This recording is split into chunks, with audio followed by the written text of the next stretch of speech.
I've been covering depression and mental health for many years at the summit, never having admitted that I have dealt with depression my entire life.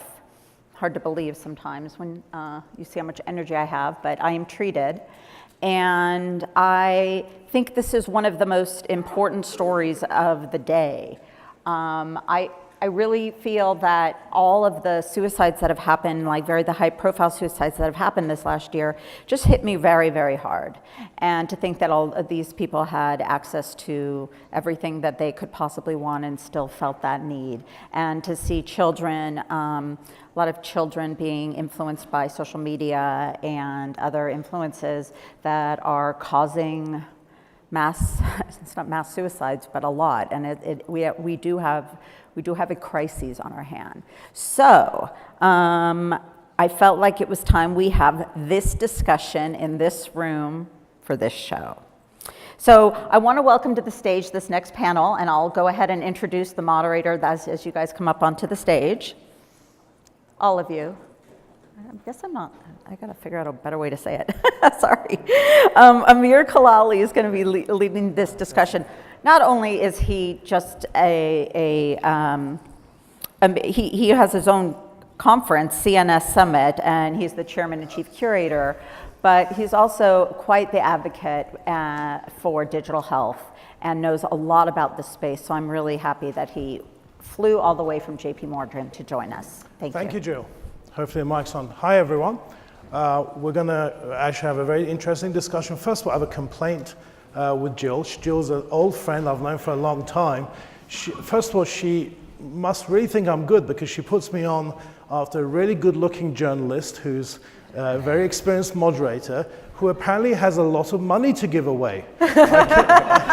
All I ever heard was like, if I give you this money, so I'm like, Jill never told me we could give money away, so I don't know what my budget is, Jill, but I'm going to give some money away to my family. No, so bad news, guys, I'm not going to give any money away to you. I did get up, Jill's right, I got up at 3 a.m. this morning to come from JP Morgan, a healthcare conference, and I'll tell you last night, we had actually a very long dinner with the pharma people that they were talking about on the last panel, who are actually the heads of all the companies working on dementia, working on depression, working on schizophrenia, and I can tell you they're working really hard to get pharma's products out there, and it's tough. So they're definitely, believe me, they're working hard on that.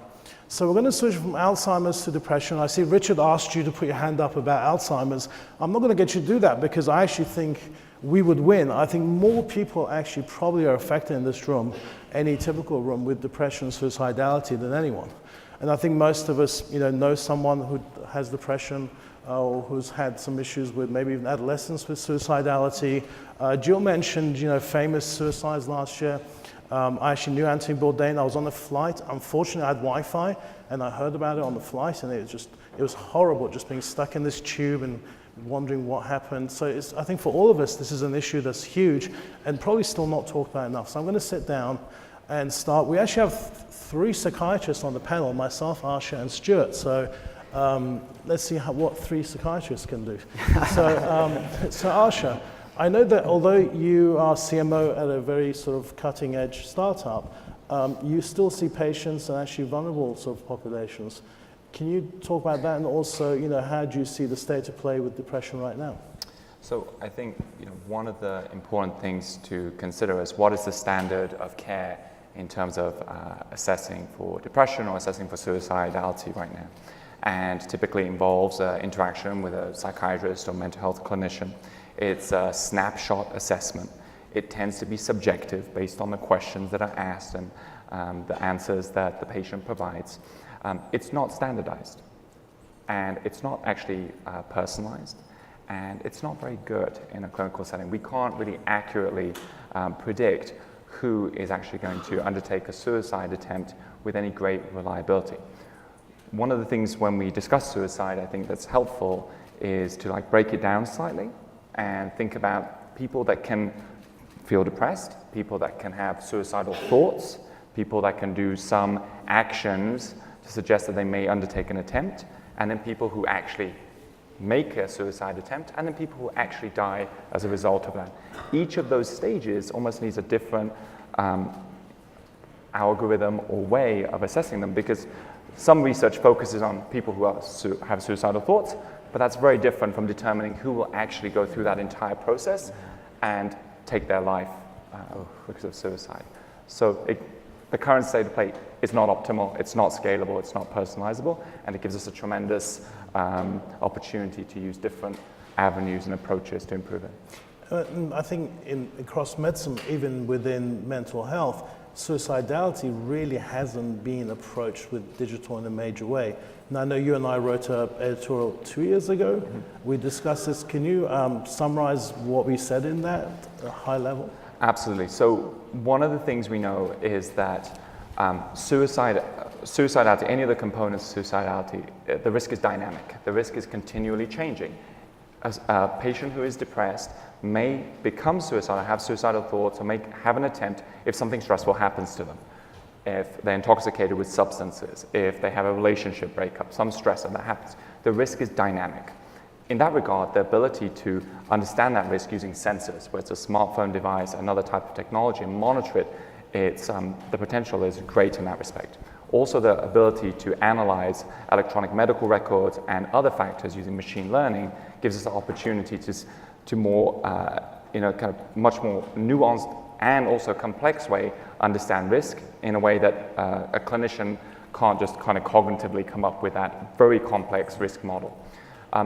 Basically, there's a lot of potential there. There's a lot of people publishing papers that suggest we can predict risk, but it's not really externally validated to the extent that we would actually use it robustly clinically. But I think we will see. I think it's coming. We just have to make sure it's validated and also used in different populations, like the elderly and youth. They will need almost like different algorithms and different data sets to understand. Okay, we'll get into that a bit more maybe later. Rachel, you're at Good Housekeeping, right? So why are you on the stage? What's going on? What was Good Housekeeping got to do? So 3 psychiatrists and a mechanical engineer. So I get to see it from a really interesting vantage point. Obviously, I'm studying things from a very objective way in which we're assessing products. So I'm seeing kind of the entire landscape of things that are happening. And it's across the entire wellness industry that you're seeing these sensors being put in. So I think, when you're getting all these troves of data, it's not that one isolated incident when you're meeting with the psychiatrist, but instead you're being able to track it and seeing how different factors are affecting it and then topping it on with machine learning and all of these things. So I think we're moving in a way where the entire medical industry, instead of being highly reactionary, will be able to be proactive. So you're able to, figure out there may be an attempted suicide and how are you going to handle that? And there's obviously a lot of concerns and considerations, which I'm sure we'll get into around it. But for me, it's really looking at the entire landscape through the consumer's eye. How is this going to affect mass populations? We reach over 40 million people. So as you mentioned, so many people are affected by this, either personally or by somebody that they've touched. And I think destigmatizing it, having this conversation, this conversation hasn't been had at CES. And just us sitting here, vocalizing it, informing people that there are options out there and, kind of bringing light to it, I think we're going to start to see real advancements in it. So in the 2 years since you guys brought out that study, other people are jumping on and there are more sensors. And I think the more people you have working on this topic, the more success and the more movement you're going to see. So I'm very as a excited. mainstream consumer kind of media, how have you come across depression and suicidality? Are you able to somehow have a sort of two-way interaction with your subscribers? How does that all work? Yeah, definitely. So one of my roles is overseeing all of our consumer insights. So we recently actually launched a very comprehensive wellness index in which we're looking to find out more insights in terms of behavioral, physical health, mental health, all these different facets. And we screen them on over 50 attributes. And one of the lowest scoring ones where people self-admitted that they're not doing a really great job in is in their mental health.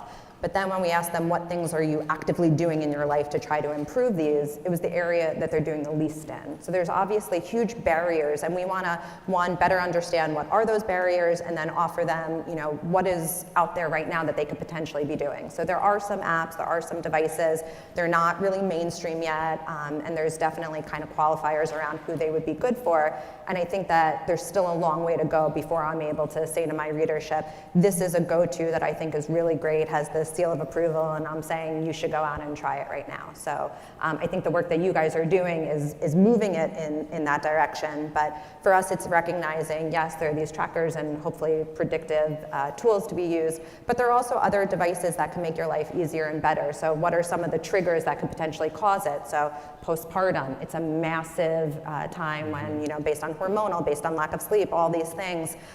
So a device like the SNOO, I don't know if Dr. Karp is here somewhere at CES, I'm sure, but this device, beyond just helping your child go to sleep, is also to give sleep back to mothers who are exhausted, and it's a very high incidence of depression and anxiety and potential suicidal thoughts. So if you're able to address other factors along the way, that's another role that we can provide. So to help people, make their life a little easier, a little better, and inform them of things that are happening. So in the US especially, where the healthcare system, really the reach of it is not very penetrating, especially in depressed patients, how do you see the role of organizations like yours? Is that something that you feel that you should be taking on, or being complementary, kind of really trying to use what assets you have to kind of complement the healthcare system? I think complementary. It depends upon the different incidences. There are times when we've worked with government in groups to try to move the needle. I think particularly right now it's really important in this current structure that we're in for us to be very loud and vocal and informing people and being kind of a truth. With a lot of misinformation out there. So I think us being complementary and in certain cases trying to help move the needle. So there are definitely things that we've petitioned or lobbied and tried to work in conjunction with government. And then there are other times when, the head of the FDA once left his post there and came to the Good Housekeeping Institute because he thought he could do more from a media perspective. Again, with just the reach that we have and that we don't have to go through certain levels of bureaucracy, that we're able to get information out there. So complementary for the most part, and if necessary, a little bullying tactics as necessary. It depends. But we love to work with the different companies and provide insights that we're learning so that we can help bolster it, move things along faster. We have a very interesting intersection of having PhDs that are in our labs, engineers, chemists, all these different groups of people. So having that wide cross-section, having the consumer's ear, being able to work with the companies, I think we can really help move the needle. Great, thank you. Keep with the bullying tactics. So Joel, I think I've known your company for a while. Who is Click Therapeutics and what do you do? So Click Therapeutics is developing a mobile software application, a mobile app, a prescription grade, prescription strength, will go through FDA through their software as medical device pathway to hopefully get an indication for treatment of symptoms associated with major depressive disorder. And the premise for all that is really that we're on the stage with 3 psychiatrists. You guys need more weapons to fight this debilitating disease. Jill talked about what she went through with her family, but we really do need more than talk therapy and more than pills. And over the last year, it really seems that major pharmaceutical companies, major payers, they seem to agree with this. Click took an investment from Sanofi. We've been partnered with Magellan, one of the major payers in the country. And very recently, you can look in the news. This week, right? Yeah, some big news. This week, we announced a very large collaboration with Otsuka, a true leader in the space. And it's clear that these companies, of course, we're still going to have drug therapy, but we need to have complementary therapy. We need to give physicians a broader array of tools to fight this disease, because the truth of the matter is, it's a deadly disease. People are dying from it, and I'm not sure we're going to get an indication to treat suicide, but we would get an indication to treat symptoms that can certainly lead to that consequence. And we think we're pretty close to the day when you guys will be able to prescribe digital therapeutics along with drugs and talk therapy and whatever else you deem appropriate so that patients can get better. So just so people are clear, so you're kind of different to, say, Pear Therapeutics where it's wrapped around actual pill. So your products are sort of standalone actual software as treatment, correct? That's correct. That's not to say that we wouldn't develop joint products, but this particular product will be a standalone therapeutic. And the biggest question I get surrounding that concept is, well, how is software gonna treat the disease? And without going into all the details of how the product works, if we can assume for a minute, because we won't get FDA approval if it's not efficacious, if we assume it's efficacious, it's a lot like if you ever saw the show with Monty Hall, Let's Make a Deal, and you look behind door number 1 and door number 2, you don't know what's behind door number 1 and door number 2, but you want to win. So if winning means getting a efficacious result and reducing symptoms of depression, do you care if it's door number 2 or door number 1? Do you care if it's a drug, or do you care if it's a digital therapeutic? And I think there's an idea that people will choose, and by people I mean not just patients, but payers and physicians, to go non-pharmacologic first in this category. Try to give patients the tools to actually control their thoughts to a greater degree, so that the emotional region of the brain isn't out of control, where you can't deal with it in a balanced manner. And that's what the app will seek to do. So let me ask you and Arshan a question. Do you think, if you were to predict, let's say payers actually pay for this, do you think there's going to be more resistance by patients or prescribers to go digital? Well, I'd like to hear. Let's hear the doctor first. There's another prescriber. So I'm not speaking for everyone, but I think that I think everyone is much more used to interacting with smartphones to get the services that they need, whether it's ordering something from Amazon, whether it's ordering rideshare. So I don't think that consumers are going to be resistive of getting something or using something that they feel actually helps them. Once they identify that it's helpful to them, I think consumers will engage. One of the issues we've seen a lot with digital mental health apps has been that engagement seems to be low based on the research. So typically, most people who download a digital mental health app use it once and then stop. So engagement is low. If the patients can benefit from it, if we can increase that engagement, I don't think there'll be resistance from patients to trying something. From providers, I think there's an educational need.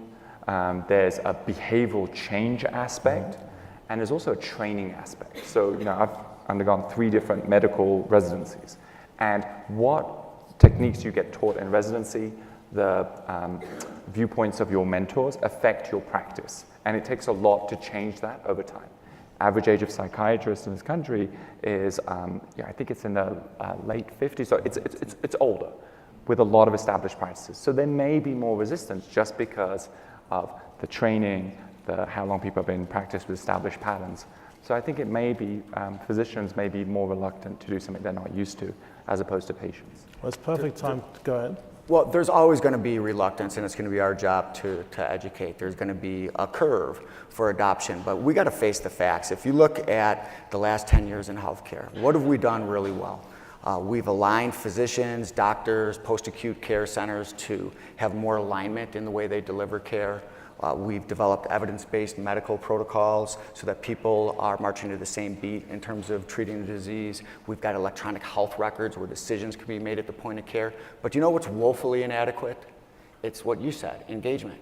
Getting the patient to take a greater interest in producing their own outcome, we have not been successful at.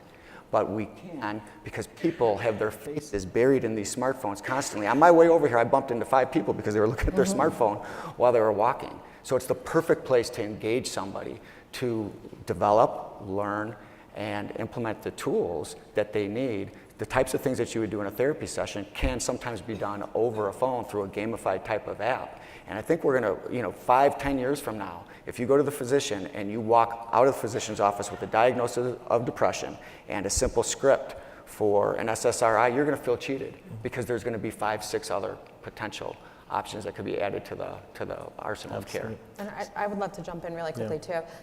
One of the spaces where we've seen that consumers are willing to give up potential privacy considerations and things like that is when you're able to show that it's effective. So if there's a real problem, and this is a real problem that people identify that they have, and they know it's going to work, then they'll be more inclined to do it. But I do know that one of the major hurdles for a lot of consumers that we hear is that they are concerned with the privacy. What's going to then happen from the healthcare arena? Or my insurance, is it going to go up considerably? Can my employer potentially find out, and what are the ramifications around that? So I do think, yes, consumer adoption will happen, and again, to the point of, we see consumer adoption when it's proven effective, which, if you're able to get the clearance, you've already proven such.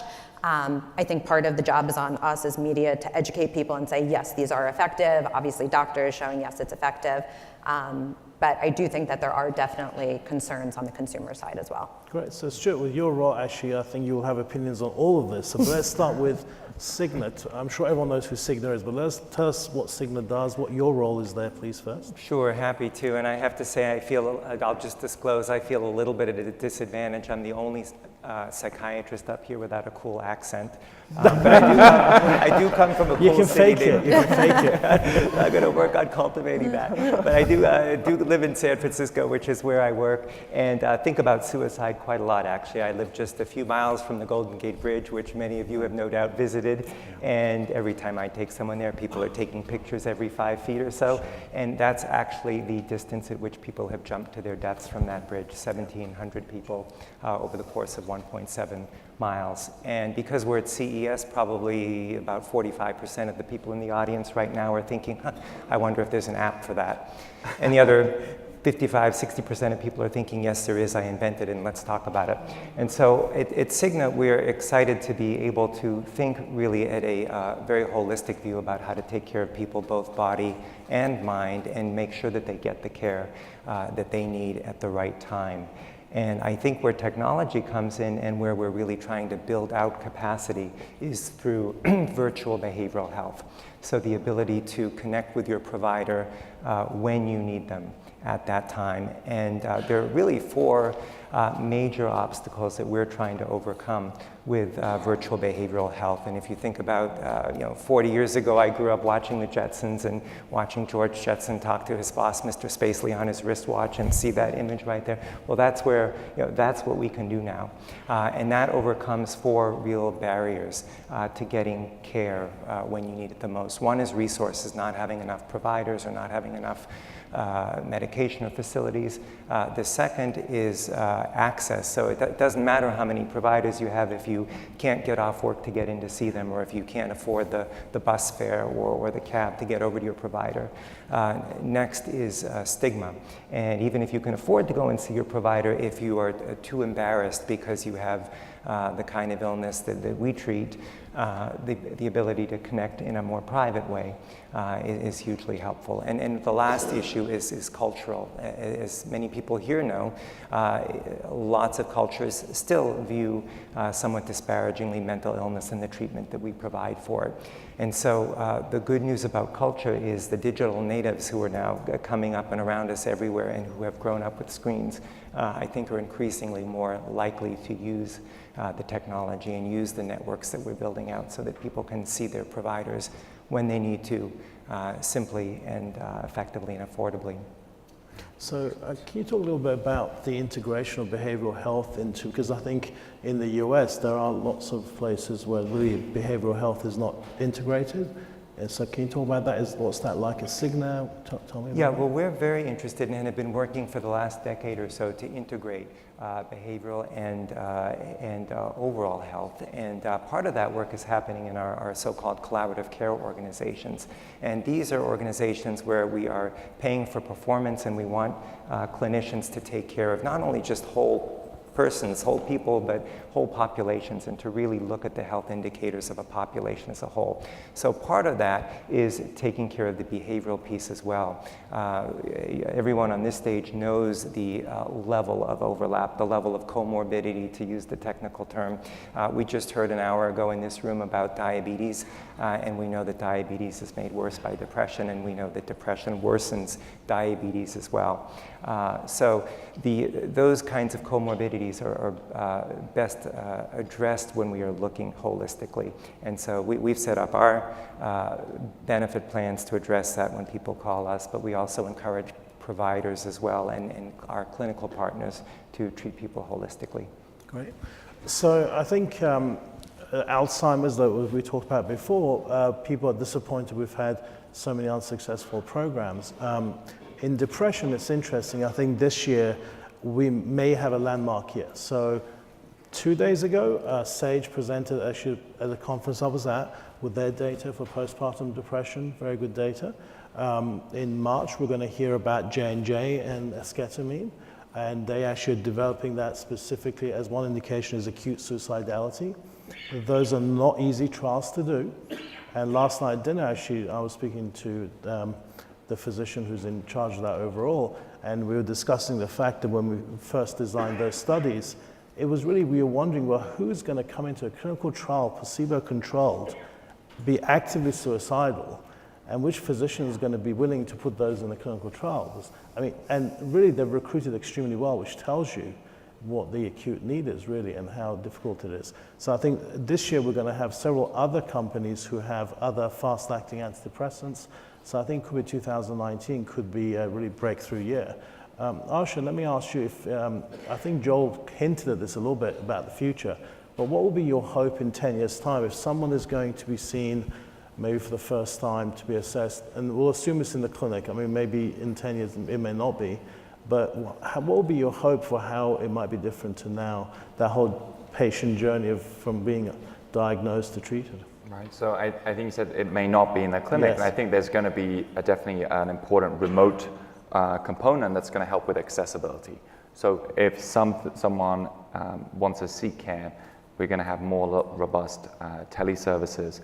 As Joel mentioned, I think there's going to be obviously some pharmacological interventions available, but there will be a technological component that will either be have an FDA indication that will come with a particular medication, or some options that somebody can explore, whether that's an app on a smart device or some other headset, VR, AR, some other accessible digital technology that they can use, and it gives the consumer/patient more choice. I also think that in that journey, we're going to have more data that's going to be dynamic to understand what kind of improvement we're going to see, whether that's sensors on a smart device, whether that's some kind of survey, but it's not going to be returned back to a physical clinic and then how are you doing, what's your sleep like. We're going to have a lot more quantitative data. At the moment, when a physician sees a patient and makes a management plan, we often then say, look, we're going to see you back in clinic in X number of weeks, but give us a call if there's a problem. And I think when we have enough data, maybe that interval between actual physical visits or televisits will be determined by the data that we have. Why should it be 2 weeks? Why should a surgical follow-up be 1 week or 1 month? Why couldn't it be determined and data-driven? Great. To add on top of that, one of the areas beyond sensors that I think are really interesting, and we've been talking about phones, is just the way in which we're interacting with it. So if there was just some type of, app that's sitting on top of your phone through Verizon, through whatever have you, that is able to track kind of the commentary. There's some qualifiers around what Facebook's doing with suicide prevention, and we can get into afterwards. But just through the text that you're using, and voice becoming such a major platform, just by the tonality in which you're speaking and kind of tracking that as well. So I think both text and voice on top of the sensors and everything, there's data everywhere, and kind of synthesizing that as well. So those are two areas that I think you bring up two very interesting areas. The first one you mentioned, there's several companies really deeply into that, but I think it's particularly relevant to depression. So one company in particular, based on decades of research into circadian rhythm and it's bipolar and depression kind of correlations, and it's really interesting how you can really try and predict a hypomanic episode, a depressive episode, very much based on how you're interacting with your phone. And I think voice is the sort of next big thing. There's at least 5 startups claiming that they can diagnose depression in literally milliseconds of voice. Go ahead. If you think about it, some of the call centers that you call, if you have a problem, they already have some voice analysis technology that can identify how stressed out you are, which customer representative you'll be directed to. So someone that's calling that's more stressed out, that's more angry, they'll be directed to a more experienced customer representative. So that's already happening in a commercial world through voice analysis and trying to get markers of stress as someone's interacting. So you're thinking today you go and see a psychiatrist, you might have to wait 6 months to see them. You see them, maybe they'll give you a prescription, they come to you 3 weeks later. Really, in fact, Alexa will listen to your voice, and Amazon Prime will deliver you the right meds within an hour. Is that the difference? Bio drone. Via drone, yes. They can even do it by truck now within an hour, so the drone will probably be 5 minutes, right? Yeah, so there's any other comments you guys want to make before we finish? Any final thoughts for the audience? I'll just say I think it's interesting listening to everybody talk. I have 5 children at home, all under 14, so it's mayhem at home. And, Wow. I think you asked about the future, and I hope that one will really produce some great health economics data, because the cost of healthcare is obviously a huge problem. But I also think that using technology, it's interesting. So I brought up my kids because one of my kids had. I think she has some kind of an ulcer, so we walked away from the physician's office the other day, and he gives us a tear sheet of the things that you're supposed to do, and that's typically the way we address the non-pharmacologic component of therapy. But now we have these smartphones that will be able to capture what's in the tear sheet and have people actually implement what's in that tear sheet that ends up next to the McDonald's wrappers and never gets looked at and never gets implemented on a smartphone, where the patient can actually be interested in engaging in whatever activities and tasks they need to do to help improve their condition. And I just also hope that we'll produce data for special populations. I think you brought up the postpartum depression. So what do? I mean, do you really want to take drugs, 1 when you're pregnant, 2 right after you're pregnant if you're nursing? Yeah. In my case, I've got children. If one of my kids was diagnosed with depression, I'd probably be reluctant to use a drug first. So hopefully we'll have a lot more options available as we move forward. And I would say an ulcer is a great example of something that is in that space between body and mind, right? It is a physical problem, but it is so driven by stress, and makes it worse. So always important to keep front and center, taking care of the whole person and everything we do. So I would like to finish by saying, last night I was at this very scientific meeting. That we were very hardcore science, but I was really left thinking, in traditional science and medicine, we think about receptors and pathways, and clearly, mental disorders have got an environmental component that will change your brain structure as it is. But so I think my hope is in 10 years we'll be much more holistic in how we approach, whether it's just everything, your diet, your sleeping, everything in a comprehensive way. And also hopefully the technologies they'll develop will come back here and talk about how much impact we've had on depression. Thank you guys, really appreciate your insights. Thank you. Thank you. Very nice.